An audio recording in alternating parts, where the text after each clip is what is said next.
মহিলারা হাফ আতার জামা গায়ে দেওয়া, মেক্সি গায়ে দেওয়া, এটা তাদের জন্য নামাজের বাহিরেও হারাম, নামাজের ভিতরেও হারাম। নামাজের বাহিরেও হারাম, নামাজের ভিতরেও কি হারাম।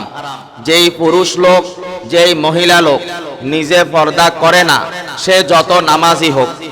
যেই মহিলা পর্দা করে না সে নামাজি, মহিলা পর্দা করে না সে তাহাজ্জুদ গুজার, মহিলা পর্দা করে না আউয়াবিনের নামাজ পড়ে, মহিলা পর্দা করে না ইশাকের নামাজ পড়ে, মহিলা পর্দা করে না তাহাজ্জুদ পড়ে, মহিলা পর্দা করে না জিকির করে, মহিলা পর্দা করে না তেলাওয়াত করে।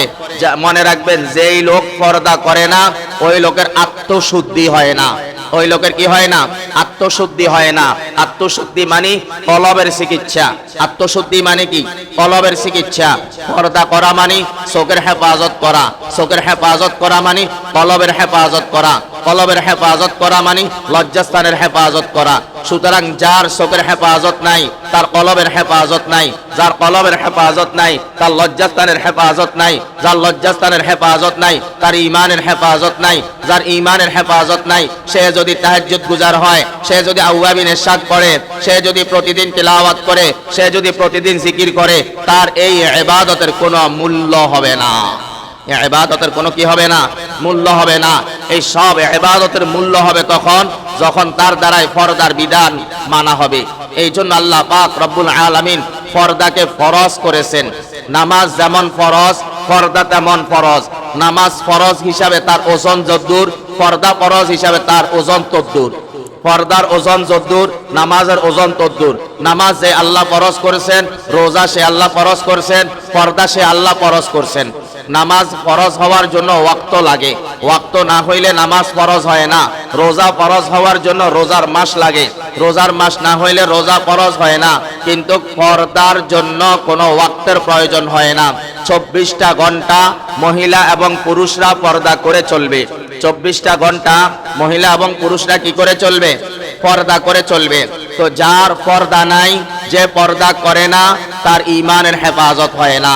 যে পর্দা করে না সে যতই তাহাজ্জুদ গুজার হোক, তার আত্মশুদ্ধি হবে না, তার কলবের চিকিৎসা হবে না, তার ঈমান তাজা হবে না, তার ঈমান পাকাপোক্ত হবে না, তার চেহারার মধ্যে নূর আসবে না, তার কলবের সাথে আল্লাহ পাকের সম্পর্ক হবে না, এবং সে দোয়া করলে আল্লাহ তাআলা ওই দোয়া কবুল করতে বাধ্য হয় না। ওই দোয়া কবুল করতে কি হয় না? বাধ্য হয় না। তা আমি যখন দোয়া করব, আল্লাহ আমার দোয়া কবুল করতে বাধ্য হবে কখন? যখন আমি হালাল খাবো। যখন আমি কি খাবো? হালাল খাবো।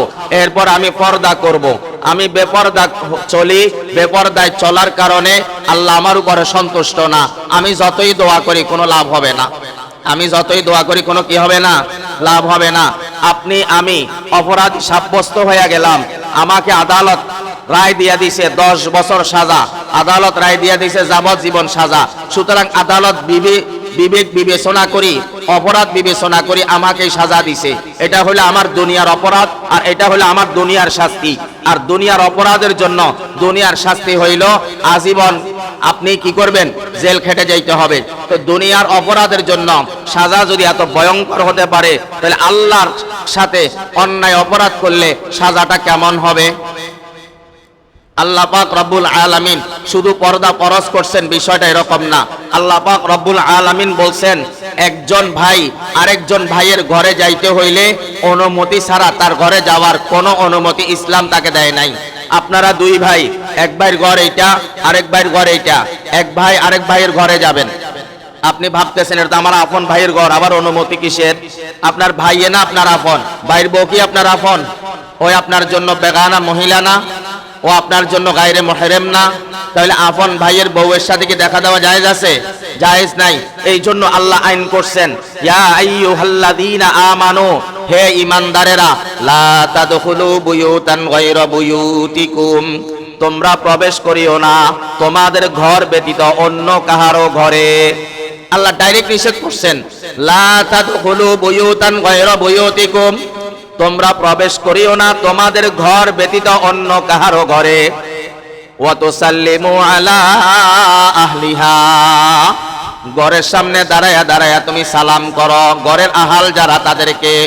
ওয়া তুসাল্লিমু তোমরা সালাম করো আলা আহলিহা ঘরের মধ্যে আহাল যারা আছে তাদেরকে। সালাম কয়বার করবা?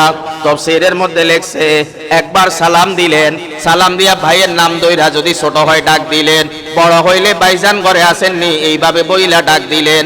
এরপরে কোনো সাড়া আসে নাই, অপেক্ষা করেন, আবার কিছু সময় পর আবার সালাম দেন, আবার ডাক দেন, বাতিজা বাতিজির নাম দইরা ডাক দেন, আপনার ভাইজানকে ডাক দেন। দুইবার ডাক দেওয়ার পরে আপনি আরেকটু অপেক্ষা করেন, কিন্তু ভিতরে প্রবেশ করা যাবে না। ওয়া তুসাল্লিমু আবারও